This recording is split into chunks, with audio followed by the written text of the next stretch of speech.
Como los 5 dilemas laborales que suele haber en toda empresa o a los que se suele enfrentar cada día, cada semana, cada mes o alguna vez en su vida, o dos, seguramente más, todo trabajador, ¿vale? Expresados además así, en plan de dilema, en plan de monismo binario o variables dicotómicas, como os decía antes, que eran casi todos enfoques de valor. Y estos dilemas están muy relacionados con la ética, ¿vale?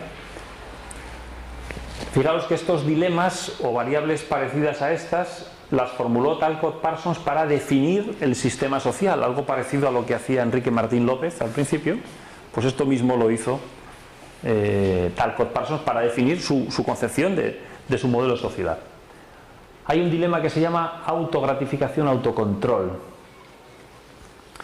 Esto es decir, orientarse a la satisfacción personal inmediata de todo, y eso como criterio de conducta, como criterio de toma de decisiones, o ser capaz de demorar mis gratificaciones personales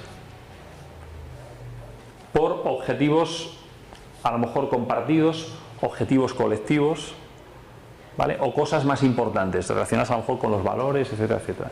Es decir, la capacidad de frenarse. Todo esto que los que tenemos niños pequeños, tratamos de que los niños se autocontrolen. Lo que llamaba Emil Durkheim, ¿no? en el Emilio, el freno moral. Ese freno moral que es como el freno de mano de los coches, ¿no? que tenemos que tratar de que las personas se pongan para que en un momento dado sepan frenarse, ¿no? Porque si no tienes ese freno, pues lógicamente, entonces hay que tener esa capacidad de autocontrol, ¿vale? Y autocontrol significa renunciar, hacer renuncias en un momento determinado a la satisfacción inmediata de determinadas necesidades, para conseguir logros mayores, lógicamente. Autogratificación versus autocontrol. ¿Qué nos aporta esto a la gestión ética? Pues integrar necesidades personales con necesidades sociales, ¿vale? A veces tengo que renunciar a algunas necesidades personales de satisfacción inmediata o poner por encima de mis necesidades personales las necesidades de la empresa o las necesidades del colectivo, del grupo con el que estoy trabajando, ¿no? Y saber aplicar a tiempo, que os decía antes, el freno moral. Si llega un tipo y te va a regalar unos trajes, tú le dices, hombre, espera, que quiero ver, ¿por qué me regalas estos trajes, no? O el traje es el Rolex de oro, el coche, no, espera. Saber aplicar a tiempo el freno moral. Otro dilema que es particularismo versus universalismo. Es decir,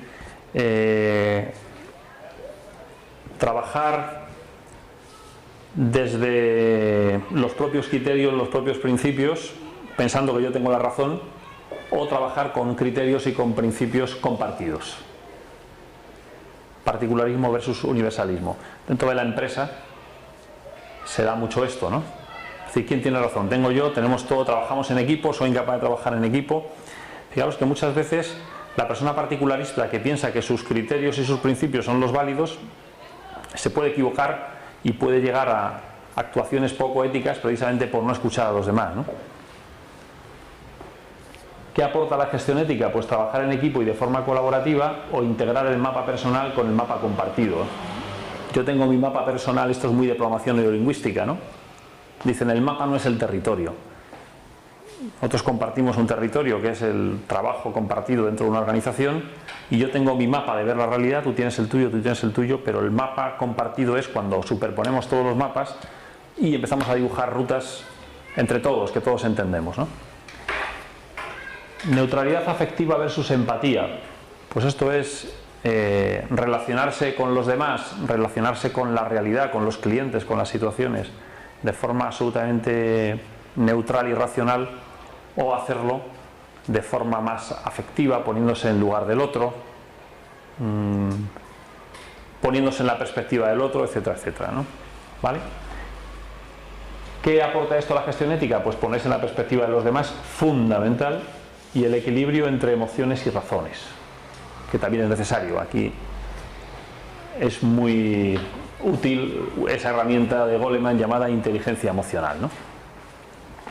Fijaos, es importante la empatía para la ética, que dice Goleman en su libro Inteligencia Emocional, citando a Hoffman, en un estudio que además está investigado, que las personas con alta empatía defraudan menos a Hacienda, defraudan menos a la administración pública. ¿Por qué? Pues porque piensan más en los demás, es decir, porque piensan más en repartir, en redistribuir, ¿no? Heteronomía versus autonomía. Pues esto es, ya os lo he comentado antes, ¿no? La psicología, independencia de campo versus dependencia de campo. Las personas heterónomas actúan movidas por lo que le dicen los demás, lo que opina el grupo, es decir, no tienen criterio propio, son como veletas o como marionetas movidas por otros, y las personas autónomas son personas íntegras, personas con principios que no se dejan manipular, a las que no puedes comprar ni con trajes ni con nada, etcétera, etcétera, ¿no? ¿Vale? Y luego ritualismo versus creatividad, que es hacer las cosas siempre de la misma manera porque siempre se han hecho así, no cambiar, o innovar, ser creativos, buscar nuevas formas de hacer las cosas, nuevas rutas, etcétera, etcétera, etcétera.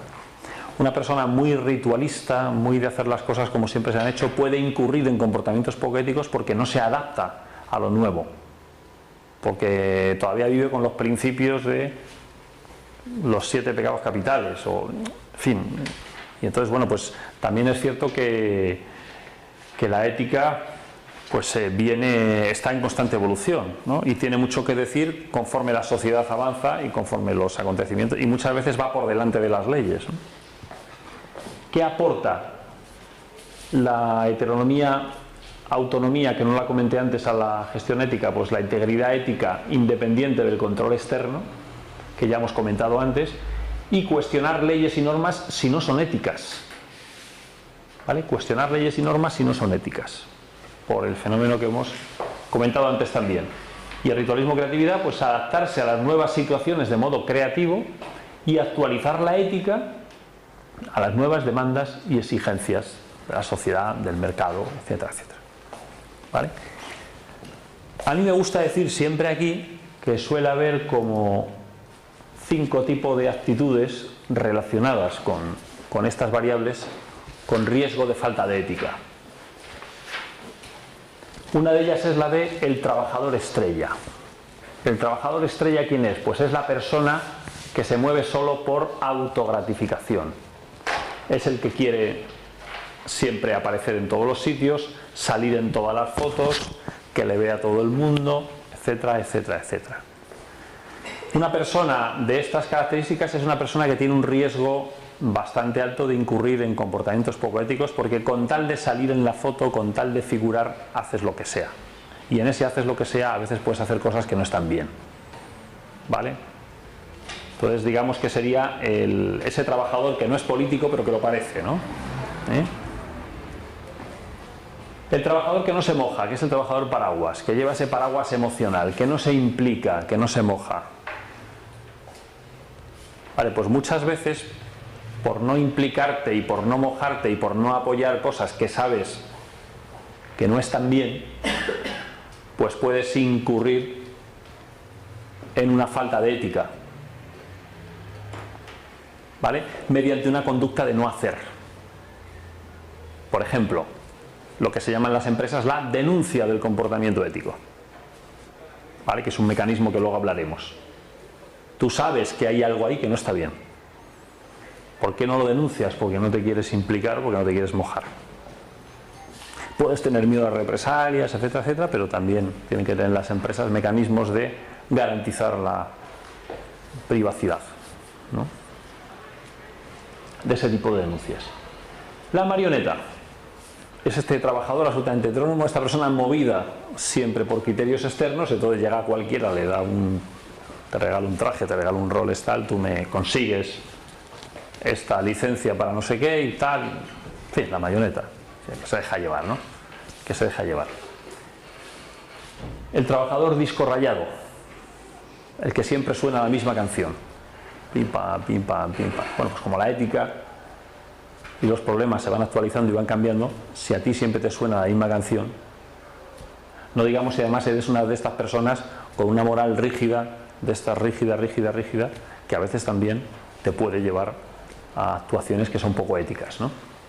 Y luego el trabajador sábelo todo, que sería el particularista por excelencia. Yo pienso que siempre tengo la razón, yo lo sé todo porque yo me he hecho 3 máster y tal, y vosotros no sabéis nada, entonces yo siempre tengo la razón, yo siempre tengo la razón. Cuando no escuchas a los demás, es probable que más de una vez te equivoques y tomes decisiones incorrectas y además decisiones que no son éticas, muchas veces porque no son democráticas y porque no has tenido en cuenta la opinión de los demás, por ejemplo, ¿no? Y ya de entrada, pues, como diría John Rawls, el contrato de la decisión que has tomado pues empieza mal, o sea, es inválido, porque no es justo, no has tenido en cuenta el criterio y la opinión de los demás y los tendrías que haber consultado. ¿De acuerdo? Bueno, pues 5 tipos de actitudes con riesgo de falta de ética. ¿Por qué os cuento todo esto? ¿No? Pues porque esto que a veces en las empresas hay gente que la ves venir, ¿no? No ves que una persona dices, uy, vamos a andarnos con cuidado, ¿no? Porque ¿vale? Y luego también porque esto pueden ser criterios para trabajar en observación, cursos de formación, etcétera, etcétera, etcétera.